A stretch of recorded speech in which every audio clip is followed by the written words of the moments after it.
There's something incredibly special about the early July release window of the PlayStation 2 era. You just survived the massive E3 hype cycle, summer vacation is in full swing, and publishers, they're dropping some of their most experimental, weird, and deeply passionate projects directly onto store shelves. This wasn't the season for safe bets, this was the season for beautiful outliers. Welcome back to This Week in PlayStation 2 History. I'm Dan Gnadt, the PS2 Guy, and today we're unpacking three absolute titans of early July calendar across 2003 and 2005. We're talking about a highly technical, post-apocalyptic flight simulator that gave Ace Combat a genuine run for its money, a violently stylish, mind-bending rail shooter that put Grasshopper Manufacture on the map, and a fourth wall-breaking sequel that remains one of the most pure, joyful, and utterly insane experiences in gaming history. Grab a drink, settle in, and let's jump straight into the history. While everyone was playing Ace Combat 4, Sammy Studios quietly dropped an incredibly deep post-apocalyptic flight simulator that demanded your absolute attention. We launch our early July timeline on July 7th, 2003, with Sammy Studios and Asmik Ace's highly underrated aerial combat flight simulator Lethal Skies 2. By 2003, Namco's Ace Combat franchise was the undisputed king of arcade flight combat on the PS2. But while Ace Combat leaned heavily into cinematic, anime-inspired melodrama and forgiving physics, Lethal Skies 2 took a much grittier, far more technical approach to the genre. The game is set against a bleak, post-apocalyptic backdrop. Global warming has caused the ice caps to completely melt, flooding the continents and reshaping the entire geopolitical map.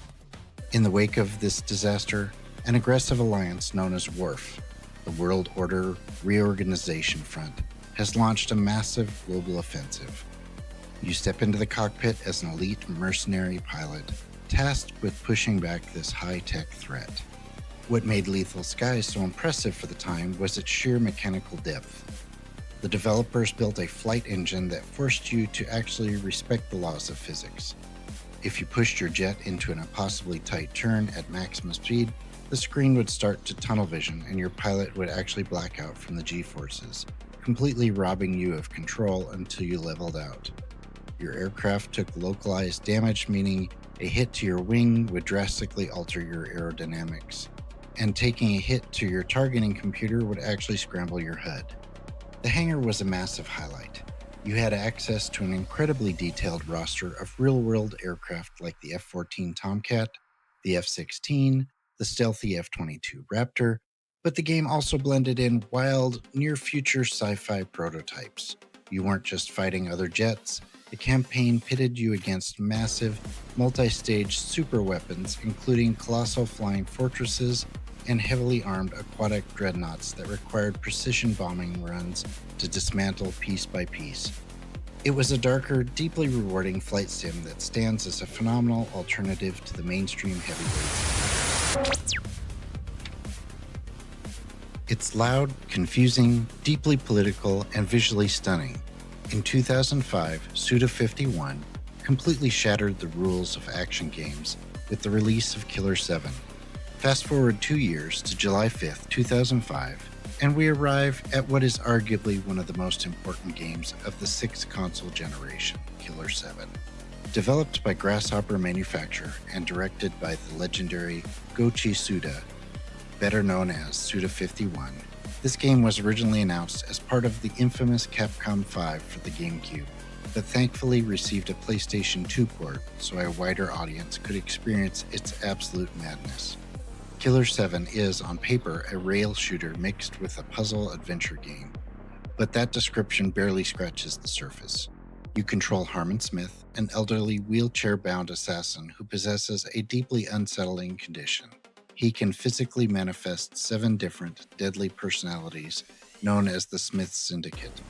You can swap between these personalities on the fly.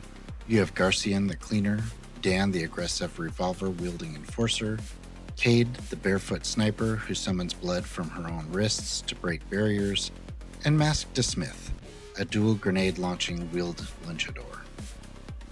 The gameplay loop is wildly unorthodox. You don't have free movement. You hold down a button to run forward along a fixed track, choosing branching paths at specific junctions. When you hold the trigger to aim, the game snaps to a stationary first-person perspective. Your enemies are the Heaven Smiles, terrifying, invisible suicide bombers that emit a horrifying laughing sound. You have to stop, scan the environment to reveal them, and systematically target their weak points before they rush you and explode. But what truly cements Killer 7 in the history books is its narrative and art direction. The game utilizes a stark, high-contrast, heavily shadowed, cel-shaded art style that looks like a graphic novel soaked in neon and blood. The plot is a dense, mature, highly convoluted political thriller exploring the fragile relationship between the United States and Japan, nuclear disarmament, and governmental conspiracy. It's weird, it's abrasive, and it refuses to hold the player's hand. Killer 7 wasn't just a game, it was a pure, unfiltered punk rock statement on what video games could be as an art form. How do you follow up a surprising smash hit game about rolling a sticky ball? You break the fourth wall and have the game's creator literally beg the fans for ideas. Releasing literally the next day on July 6, 2005, Namco dropped what is widely considered an absolute pinnacle of its franchise. The original Katamari Damacy was a bizarre, low-budget sleeper hit that completely took the gaming world by storm. Because of its massive, unexpected success, Namco demanded a sequel. Takashi was famously reluctant to make one, so he baked that exact reluctance directly into the game's brilliant, meta-narrative premise. The story of We Love Katamari acknowledges that the first game was a real-world video game hit. The king of all cosmos and the tiny prince were now massive celebrities on Earth, and they were constantly being swarmed by fans making demands. Instead of just replacing the stars in the sky like the first game, you are now completing highly specific, absolutely absurd requests for these adoring fans. Mechanically, the game took the incredibly satisfying twin-stick tank controls of the original and massively expanded the level design.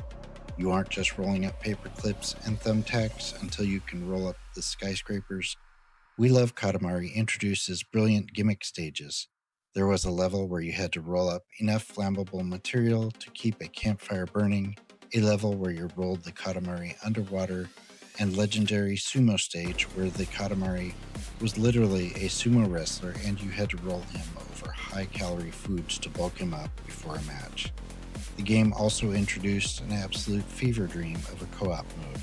There are two players, each controlling one half of the Katamari, requiring perfect communication to move in a straight line, which usually devolved into just screaming at your friend on the couch. Framed by an incredibly vibrant electric soundtrack featuring J-pop, jazz, and a cappella tracks, We Love Katamari took lightning in a bottle and somehow managed to strike twice, creating an endlessly replayable, purely joyful masterpiece.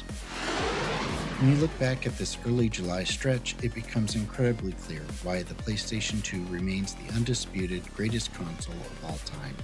Within a mere 48 hours of each other in 2005, we received one of the most politically charged, stylistically brilliant rail shooters ever made, alongside a brightly colored ball-rolling game with a legendary J-pop soundtrack, and just 2 years prior, we got a phenomenal, highly technical dogfighting sim that challenged the absolute best the genre had to offer.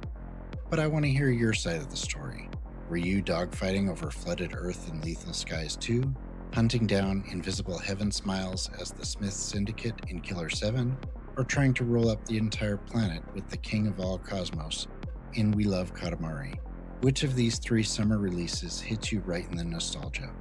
Drop your thoughts, your favorite Katamari levels, and your core gaming memories down in the comments below. If you enjoyed this deep dive trip down memory lane, make sure to smash that like button and share the video, and leave comments to keep the discussion going. I'm Dan Gnadt, the PS2 Guy.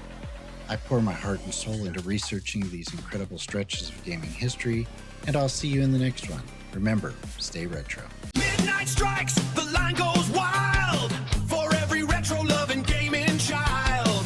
That blue startup glow lights up the way, keeping the legacy alive today. Stay retro, stay retro. He's your